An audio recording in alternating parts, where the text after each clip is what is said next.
I'm a doctor, and I work in a town of maybe 700 people. Our closest neighbor is an active army base. Sometimes I'll get visitors from there if their hospital is too busy, or they'll send over a nurse or two to help me out. The point is, I have a good working relationship with that base. I have a patient, who I'll refer to as Sharon, and she's a military wife. She came to see me once because of a health emergency. At the time, the base was too far to reach. She's been my patient since then. I've had her for a little over 5 years. The thing about Sharon is that she's a pretty level-headed person. She doesn't make a big deal out of things. So when she came to me and said that she was concerned for her husband Cole, I took her at her word. She said that Cole had gotten the flu and wasn't recovering like he was supposed to. He'd been bedridden for 3 weeks.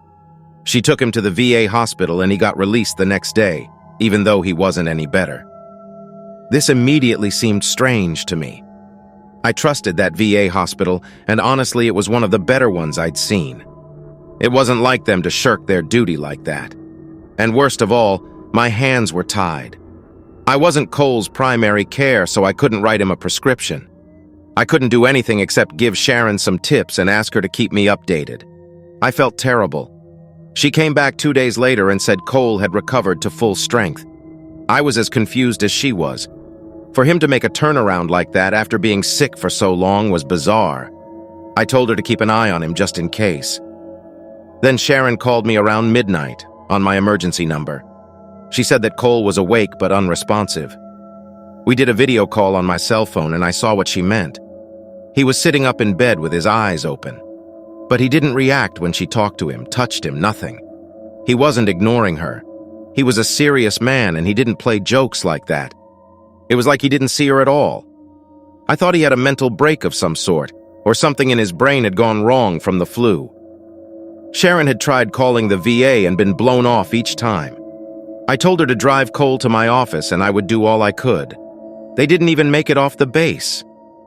Sharon was turned back when she tried to leave. We were actually on the phone at the time because she had put me on a video call and left me on mute. I couldn't see much because of the way she'd hidden the phone in her purse, but I heard what was going on. A pair of officers argued with her and wore her down, even though they could all see the shape Cole was in. There was nothing I could do. The next day, one of the VA doctors came to my office. He was accompanied by a soldier, but that guy at least had the courtesy to stay in the waiting room. The doctor asked me about my relationship to Sharon. He wanted me to turn over all of my files on both her and Cole. I didn't have anything the VA hospital wouldn't already know about, and I had nothing on Cole at all. I told him so. He didn't seem convinced. There was nothing I could give him without violating a patient privacy law. That alone made his visit pointless. We both knew that, but I think he tried to bulldoze over me just to prove that he could. After that, I was scared to contact Sharon. I didn't want to get her into even more trouble with the army. Still, I didn't want to leave her on her own. Another 2 days passed before she was able to call me again. She said Cole had returned to normal and acted like nothing was wrong. He didn't seem to be in any pain. But as soon as the sun went down, he'd go quiet again. I told her she needed to time how long he was functional. We had to figure out if he was awake for a set number of hours or if it really was linked to the nighttime. By this point, I was pretty sure that this was some sort of medical experiment. Sharon was probably thinking the same thing, but neither of us risked saying it over the phone. I couldn't think of any way to help her. Another couple of days passed. When Sharon called me again, it was to say that Cole had been let into the VA hospital. She didn't know whether this would be the end of it, or if he'd come out even worse. I didn't hear from her for weeks after that. No one else from the army came to my office. I got a letter from Sharon after a while. It wasn't much. She just let me know that Cole was okay and had been reassigned to a base in Illinois. All of this happened over the past fall. I haven't seen either of them since September, and I don't know how they're doing. Sharon asked me to get in touch with some of her and Cole's family, and I have, but they don't know much more than I do. Thank you for listening. Maybe Sharon is out there listening too? I don't know. If they're out there, and I hope they are, I hope they're okay.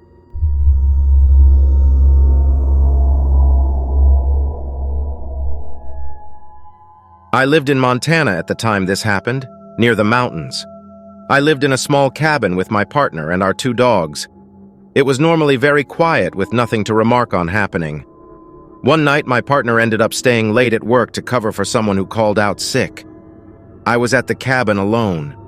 It wasn't something that wasn't unusual. I've spent plenty of time alone in the cabin before, and it's never been something that's bothered me. I was laying in bed getting ready to go to sleep when the dogs started barking. I got up thinking they might just need to use the bathroom really quick. Both of them were sitting calmly in front of the front door barking. It was kind of like they were waiting for someone to give them treats. I walked over to them to see what they were looking at, and when I touched Penny, my Aussie rescue, she bit me. She'd never bitten anyone in her life. I was honestly shocked by it. Right after, she seemed to snap out of it and she came over to me to comfort me, knowing she'd hurt me.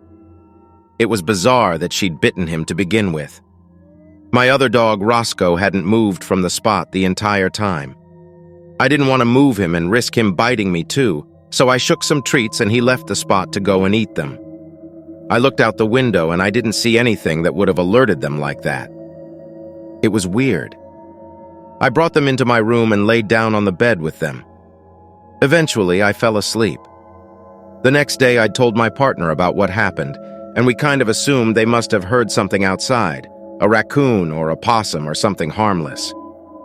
Later that night, I'd just finished cleaning up after dinner and I went to take the garbage out to the bin. I heard something rattling in the distance. I turned to look at where it was coming from, and it sounded like it was coming from our garage.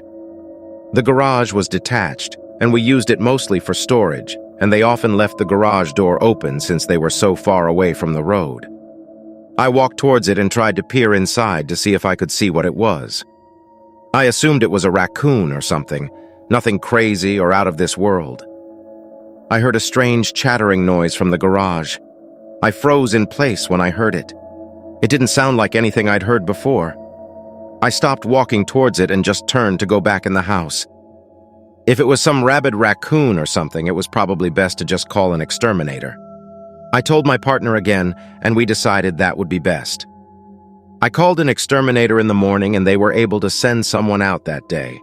I had them take a look at the garage and around the house. They didn't see any signs of wildlife. No raccoons, opossums, stray cats, nothing. I definitely thought that was weird. I know I heard something in the garage. It was all starting to feel very strange. I went back inside. My partner was working the night shift again, and I was expecting to be alone at home until 3 a.m. I brought the dogs into my room and got ready for bed. I was nearly asleep when I heard the dogs barking again. I opened my eyes and saw them sitting in front of the window just like they were a couple days ago. I jumped up and peeked through it to see what it was they were barking at. I didn't see anything outside at first. There was nothing running around or digging in the trash, but I looked up and saw it. In the sky, I could see 3 red lights circling and dancing around. It was close to the cabin, strangely close. Part of me wanted to go outside and investigate it further, but another part of me wanted to run and hide in the closet. I kept my eyes on the lights and they disappeared out of nowhere. When they vanished, both of the dogs stopped barking. I couldn't sleep that night. All I could think about was the lights and wonder why they were affecting my dogs like that. I told my partner, and they thought it must have been some sort of dream. I was starting to believe it for myself and I kind of felt crazy. But about a week later, the same thing happened. I jumped up as soon as I saw the dogs barking, and this time I decided I would have to see what it was. I ran to the porch and looked up at the sky. The lights danced and coalesced in the air. It was almost hypnotizing to look at. I wanted to run away when I saw them, but I was frozen in place. I woke up the next morning in bed with the worst headache I've ever had in my entire life. I was next to my partner and wearing shorts and a t-shirt. I couldn't remember how I got there.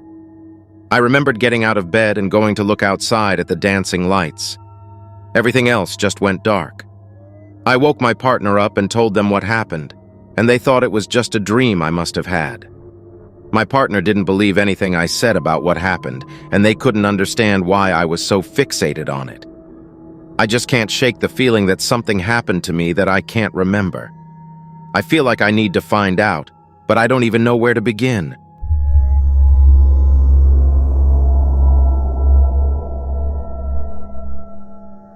This was a couple years ago when I had gone to hang out at my best friend's house. We lived in a small town in northern Wisconsin. My friend had just started driving, but her mom had already grounded her from her car for not following some rule. So we were really bored and there wasn't anything we felt like doing, so we decided to walk to the small downtown area. The walk there was pretty long. We had to cross some dirt roads and follow a railroad track. By the time we got there, it was getting dark. It was the weekend and we thought we might run into someone we knew. We poked around a couple of the shops, but there was nothing interesting, so we went over to the little park. You know how it is when you're a teenager and everything just seems boring.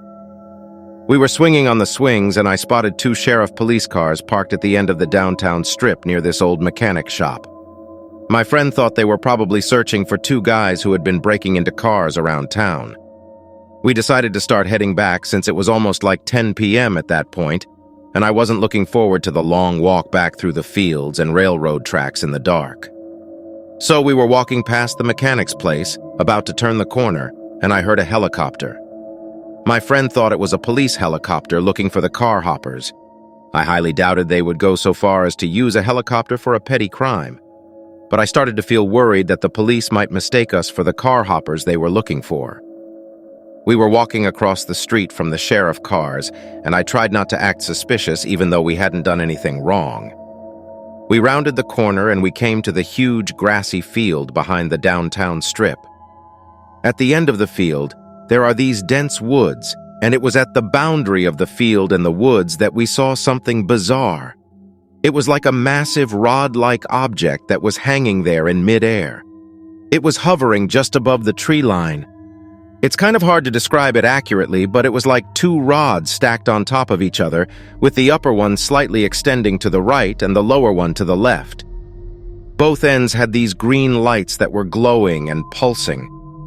Maybe it was because it was so dark, but the glowing seemed like it spread over a really large area. The object was enormous, and its shape seemed incompatible for an airborne object. I was completely bewildered by the scene in front of me. I could still hear the sound of a helicopter, but I didn't see any sign of one. Instead, I found myself staring at this impossible object suspended in midair. My friend, who I knew wasn't really a believer in UFOs or aliens, was still insisting that it was some kind of police aircraft looking for the car hoppers, which, in my mind, sounded more gullible than believing in UFOs, for God's sake. I mean, if we had aircraft like that, I'm pretty sure it would be top secret and not hanging out in a field. It was definitely not a plane. Its shape was just a rod, without wings or propellers. The fact that it was so huge and was able to stay suspended in midair was inexplicable, and it was positioned at an odd angle. I remember the next part clearly. I lifted my phone up to take a picture, and the object suddenly started spinning toward us. It was totally surreal. It spun really fast, like it was a propeller itself. You could hear the sound of the wind as it was cutting through the air. I was completely stunned. My mind was struggling to make sense of what was happening. It was like the object was responding to my phone. My friend started panicking and pushed my hands down. Then the spinning motion immediately stopped, and the object began to reposition itself, lifting up a little and started to move toward downtown. I have to tell you, the helicopter sound hadn't been coming from the object. The helicopter we heard had appeared in front of the rod-shaped object, almost like it was escorting it away. The helicopter didn't look like a conventional one, though. Maybe it was because I was on the verge of hysteria, but it seemed to have a distorted shape and its windows were unusually large. The lights were on inside it, which I thought was really weird for a helicopter flying around in the dark. I can't emphasize enough how unsettling the whole situation was. The object and the helicopter were hovering right above us, and it felt like we were in the middle of something that could be catastrophic. The sound of the helicopter blades was deafening, and the size of the object was mind-boggling. My friend kept trying to rationalize it as some sort of police aircraft, but I knew deep down that it was not of this world. The way it moved, the lights, the sound, everything about it was just so strange and otherworldly. When you see something that doesn't fit into any category you know, it's like your brain just can't process it. My brain didn't know what to do with this information, and it was incredibly unnerving. It was like everything I thought I knew about the world was being questioned. But all we could do after all that was to just walk away. I looked back a few times, but then we both just wanted to get home as quickly as possible. It's strange to think that I used to think a close encounter would be cool. But after that experience, I don't ever want to go through something like that again.